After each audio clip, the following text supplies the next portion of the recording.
අද මාගරට මගේ ශිනරින් පෙන්වන්න දන්නේ හරක් මස් කරි එකක් හදාගන්න කොහොමද කියලා. අපි මුලින්ම බලමු ඒකට අවශ්‍ය කරන දේවල්. මුලින්ම අවශ්‍ය වෙන කෑලියට කපාගත්තු හරක් මස් ග්‍රෑම් 600. ඊළඟට අවශ්‍ය වෙන කෑලියට කපාගත්තු ලුණු ගෙඩිය, තක්කල ගෙඩි භාගයක්, මාළු මිරිස් කරලක් දෙකක් විතර, අමු මිරිස් කරල් දෙකක්, ඉඟුරු කැබල්ල, සුදු ලුණු බික් 3ක් 4ක් විතර. ඊළඟට අවශ්‍ය වෙන කරපිංච කොළ, රම්පේ, එනිසා සහ කුරුදු පොතු. ඊට අමතරව අවශ්‍ය වෙන මිරිස් කුඩු තේන්දි 2ක් 3ක් විතර, කහකුඩු තේන්ද, කළකුඩු තේන්ද 2ක් විතර, අවශ්‍ය වන ලුණු කුඩු, ගම්මිරිස් කුඩු තේන්දක් විතර, සූදු රට තේන්ද. ඊට අමතරව අවශ්‍ය වෙන සියඹල ඉස්ම මේසෙන්දි 2ක් 3ක් විතර. ඊට අමතරව මම ලෑස්ති කරලා තියෙනවා පොල් කිරි කෝප්ප 2ක් සහ තෙල් මේසෙන් 2 3ක්. අපි දැන් බලමු කොහොමද මේ බීෆ් කරි එක හදාගන්නේ කියලා. මුලින්ම මම කරන්නේ මේ විදිහට ලුණු කුට්ටිය දාගෙන හොඳට මේ මස් එක්ක ලුණු ටික අත ගන්න එක. අපි දැන් බලමු කොහොමද මේ බීෆ් කරි හදාගන්නේ කියලා. මේ විදිහට ප්‍රෙෂර් කුකරේ ලිපේ දීලා ඊට සමයට දාගන්න තෙල් ටික.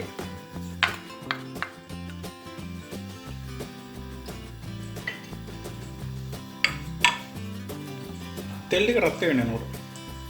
මම මුලින්ම කරන්නේ මේ මස් කෑලි ටික විනාඩි 3ක් 4ක් විතර ෆ්‍රයි කරගන්න.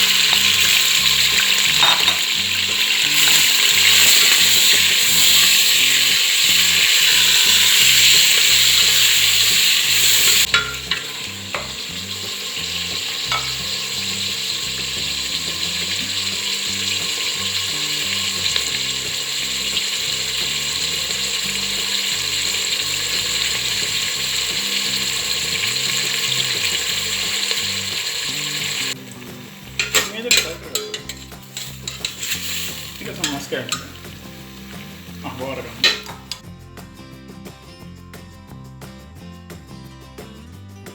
kita sama mas kayak fry කරගත්ත තෙල් එකටම දාගන්න රම්පේ වෙනස කුරුතු පොතු සහකාර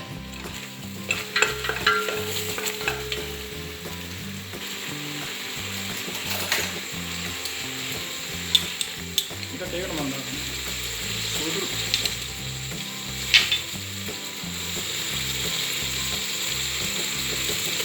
Baru ibu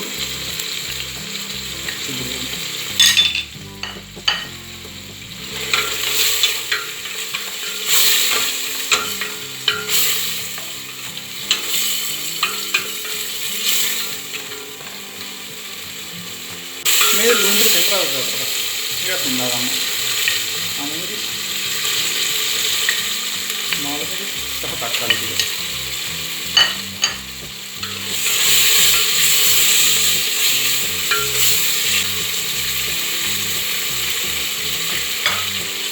විනාඩියක් විතර මේ විදිහට ටෙම්පරේචර් එකකට ඊට සමග දාගන්න. ගම්මිරිස් කුඩු,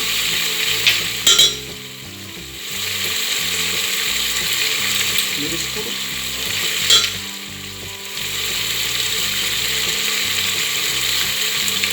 කළු කුඩු,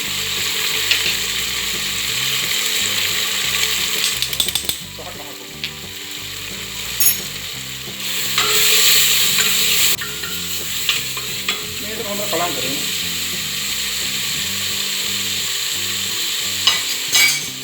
ඊට පස්සේ කලින් ෆ්‍රයි කරගත්ත මස් ටික බෝලා ගන්න මේකට.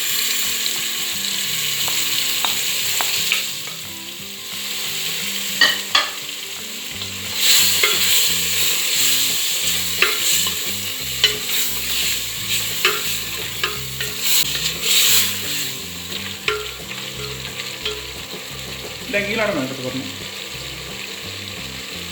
සියඹල ඉස්ම ටික.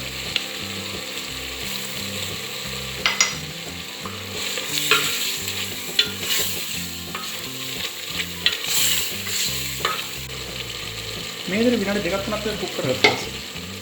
ඊට පස්සේ මම එකතු කරනවා පොල් කිරි ටික.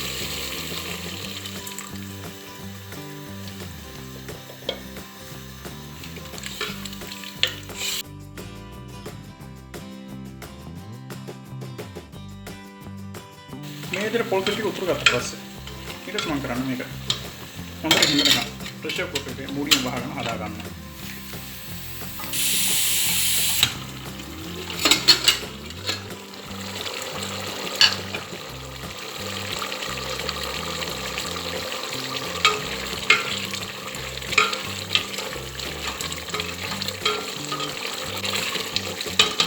මෙන්න මේ ගානට හිඳීගෙන ඉන්නකොට අපි දැන් ලිප වහගෙන විනාඩි 10ක් 15ක් කර නිවෙන්න තියාගන්න. ඊට පස්සේ බලමු කොහොමද මේ පිළිගන්නේ කියලා.